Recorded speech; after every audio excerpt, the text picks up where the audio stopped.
11:15 ರಾತ್ರಿ ಆಗಿದೆ. ಈ ಟೈಮಲ್ಲಿ ನಾವು ಹಾಸ್ಪಿಟಲಿಂದ ಹೊರಗಡೆ ಬರ್ತಾ ಇದ್ದೀವಿ. ಬಿಕಾಸ್ ನನಗೆ ಫುಲ್ ಚಳಿ, ಜ್ವರ, ಕೆಮ್ಮು, ನೆಗಡಿ ಸ್ಟಾರ್ಟ್ ಆಗೋಯ್ತು. ಹಾಗಾಗಿ ಇಮಿಡಿಯೇಟ್ ನಾವು ಹಾಸ್ಪಿಟಲಿಗೆ ಬಂದು.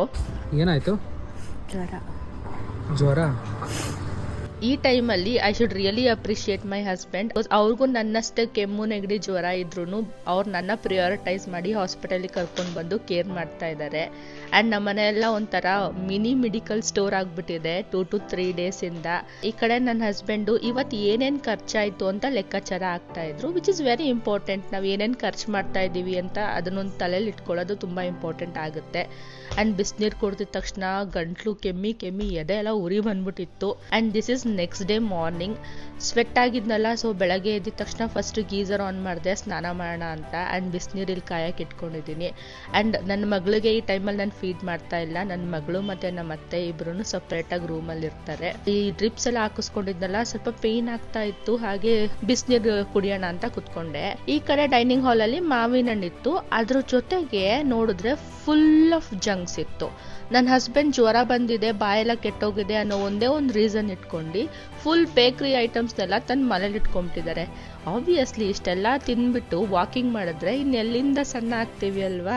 ನೈಟ್ ನಮ್ಮ ಮನೆಯವರು ಹಾಸ್ಪಿಟಲಿಂದ ಬರ್ಬೇಕಾದ್ರೆ ಅವ್ರದ್ದೊಂದು ಸ್ಲಿಪ್ಪರು ಬೇರೆಯವ್ರದ್ದೊಂದು ಸ್ಲಿಪ್ಪರ್ ಹಾಕೊಂಡ್ಬಂದ್ಬಿಟ್ಟಿದ್ದಾರೆ. ಫುಲ್ ಕನ್ಫ್ಯೂಸ್ ಆಗಿಬಿಟ್ಟು ಬೆಳಗ್ಗೆ ರಿಪೋರ್ಟ್ ಕಲೆಕ್ಟ್ ಮಾಡಬೇಕಾದ್ರೆ ಹೋಗಿ ನೋಡಿದ್ದಾರೆ, ಇರ್ಲಿಲ್ವಂತೆ. ಅದಕ್ಕೆ ಹೊಸ ತಗೊಂಡ್ ಬಂದಿದ್ರು. ಕಂಫರ್ಟಬಲ್ ಆಗಿದೆ ನೋಡು ಅಂತ ಕೊಡ್ತಾ ಇದ್ರು. ಇನ್ಮೇಲಿಂದ ಈ ಸ್ಲಿಪ್ಪರ್ ನನಗೇನೆ. ಸೈಜ್ ಸ್ವಲ್ಪ ವೇರಿ ಆಗುತ್ತೆ, ಬಟ್ ಅದೇನ್ ಮ್ಯಾಟರ್ ಆಗಲ್ಲ. ಅಂಡ್ ಮೇಲ್ಗಡೆ ಇಲ್ಲೊಂದು ಕಂಬಳಿ ಗೂಡ್ ಬೇರೆ ಕಟ್ಕೊಂಡ್ಬಿಟ್ಟಿತ್ತು. ಈ ಕಡೆ ನಾನ್ ಬಂದು ಬೆಡ್ ಕವರ್ ಎಲ್ಲ ಚೇಂಜ್ ಮಾಡ್ತಾ ಇದ್ದೆ. ಬಿಕಾಸ್ ನನ್ಗೆ ಈ ಜ್ವರ ಅನ್ನೋ ವೈಬಿಂದ ಹೊರಗಡೆ ಬರಬೇಕು. ಸೊ ಹಾಗಾಗಿ ಬೆಡ್ ಕವರ್ ಎಲ್ಲ ನೀಟಾಗಿ ಚೇಂಜ್ ಮಾಡಿದೆ. ಈ ಕಡೆ ಸುಮಾರಷ್ಟು ಬಟ್ಟೆಗಳನ್ನ ಪೆಂಡಿಂಗ್ ಇಟ್ಬಿಟ್ಟಿದೀನಿ ವಾಶ್ ಮಾಡಕ್ಕೆ. ಬಿಕಾಸ್ ನಾನು 3-4 ದಿವಸದಿಂದ ಮನೆಗಾಗ್ಲಿ ಅಥವಾ ಚಿರಸ್ವಿ ಜೊತೆಗಾಗ್ಲಿ ಟೈಮ್ ಸ್ಪೆಂಡ್ ಮಾಡಕ್ ಆಗ್ತಾ ಇಲ್ಲ. ಬಿಕಾಸ್ ನನ್ನಪ್ಪ ಹಾಸ್ಪಿಟಲೈಸ್ಡ್ ಆಗಿದ್ದಾರೆ. ಬಿಕಾಸ್ ಅವ್ರಿಗೊಂದು ಫೈಲ್ಸ್ ಮತ್ತೆ ಫಿಸ್ಟುಲಾ ಅದು ಆಪರೇಷನ್ ಆಗಿತ್ತು. ಆ ಟೈಮಲ್ಲಿ ಹಾರ್ಟ್ ಬೀಟ್ ವೇರಿಯೇಷನ್ ಆಗಿ ಆಸ್ ಆಫ್ ನೌ ಇವಾಗ ಅವರು ICU ಇದ್ದಾರೆ. ಈಗ ಅವ್ರಿಗೆ ಹಾರ್ಟ್ ಬೀಟ್ ಮಾನಿಟರ್ ಆಗ್ತಾ ಇದೆ.